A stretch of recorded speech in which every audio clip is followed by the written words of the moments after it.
ઘરેથી આપણે જે ગાયનું ગોબર છે એ આપણે આ એક આપણી કોઠા સૂજથી રેકડી બનાવેલી છે, બાઇક ઉપર જ આવી જાય છે. એ બાઇકથી આપણે ગોબર વાળી લઈ આવવાનું અને આપણા પ્લાન્ટમાં આપણે નાખવાનું. આ આવી ગયું ગોબર. ગોબરને આપણે પાવડીથી અંદર નાખી ને પાણી નાખી અને મિક્સ કરવાનું.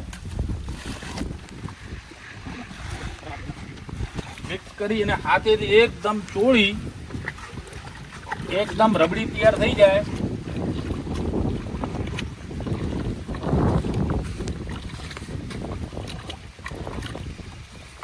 રબડી તૈયાર થઈ જાય ત્યારે ડોલ લઈ આપણા પ્લાન્ટમાં નાખી દેવાનું.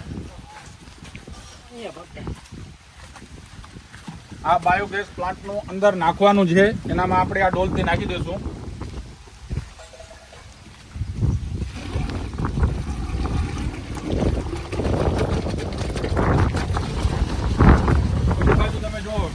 બનેલો માલ છે એ બાજુ આવી જશે. આ માલ આવી ગયો છે બનેલો. આમાં આપણે એક ડોલ નાખશું, એ ઓટોમેટિક બનેલો માલ હશે નીચેથી એ ઉપરની બાજુ આવી જશે. એ માલ આપણો જે આવ્યો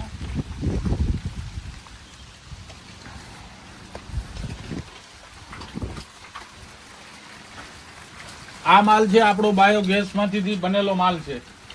એ માલને આપણે અત્યારે સ્ટોરેજ ટાંકી 1 નંબરમાં રાખેલ છે. વાપરો ચાલુ કર.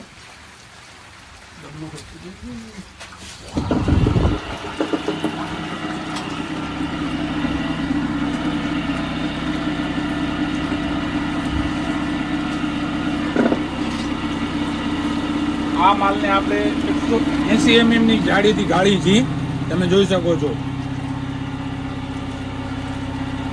ઓલી બાજુ એનું લિક્વિડ આવે છે.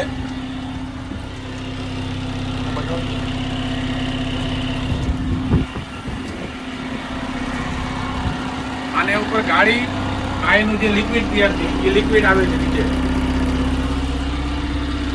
અને જે આ માલ બચે છે એ આપણે ખુલ્લા પાણીમાં આ સ્ટેન્ડ દ્વારા આપણે છૂટા પાણી જ્યારે ચાલુ હોય એનામાં નાખી દઈએ છીએ, તો એ સીધું આપણે ધોરિયા મારફતે બધા મગફળી હોય, કપાસ હોય, જે આપણું છૂટું ફ્લેટ પાણી હોય એનામાં આ સ્ટેન્ડ દ્વારા જાય છે.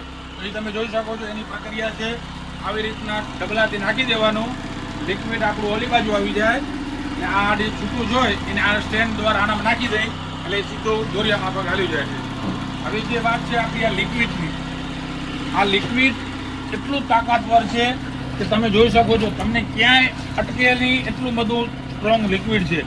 આ લિક્વિડ તમે એકડે 20 લીટર આપો, બહુ થઈ ગયું. બહુ સારી આની ગુણવત્તા છે, તમારા પાકમાં બહુ સારું છે ને તમારી જમીનમાં અણસિયા બહુ બધા થાય છે. અણસિયા થાય એટલે આપણો ખેડૂતનો મિત્ર છે અણસિયા. અણસિયા તમારી જમીનમાં ભરપૂર થાય તો તમને બીજો કોઈ પણ ખાતર વધારે નાખવાની જરૂર નથી. તમે 5 વર્ષ આનો ખાલી ઉપયોગ કરો, તમારી જમીન ફળદ્રુપ થઈ જાય, ઓર્ગેનિક કાર્બન આવી જાય, તમને બીજી કાંઈ પણ વસ્તુની જરૂર ન પડે. હવે આ જ મટીરિયલને અમે NPK, વામ, બનાના સોઇલમાં ત્રણેયમાં એને મલ્ટીપ્લાય કરી છે. એની ટાંકી ઉપર તમને બતાવી.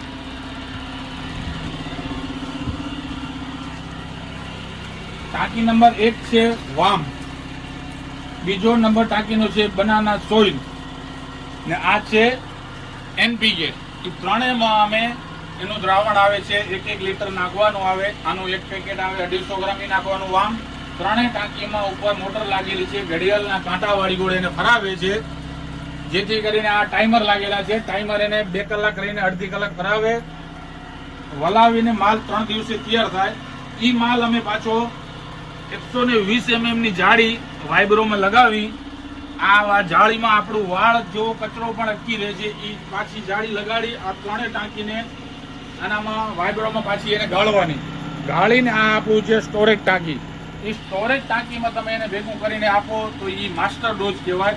એ માસ્ટર ડોઝ તમે મહિનામાં 2 વખત આપો ચાલે. ઓલો ડોઝ હતો આપણો રેગ્યુલર, તમે એક પાણીની બીજા પાણી આપો તો ચાલે.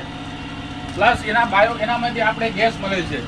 આ છે ગેસનો બલૂન, આનામાં અત્યારે બાયોગેસ ભરેલો છે. એ ગેસ તમે ઘરે વાપરી શકો. આ તો હું ફાર્મ ઉપર છું તો મારા વાડીમાં કામ કરતા માણસો છે એ લોકો વાપરે છે. જે તમે જોઈ શકો છો આ પાઇપલાઇનથી સીધો જાય છે, મારા માણસો રહે છે ત્યાં કને, એ સામેની બાજુ ત્યાં કને બધું એનું સિસ્ટમ લાગેલી છે.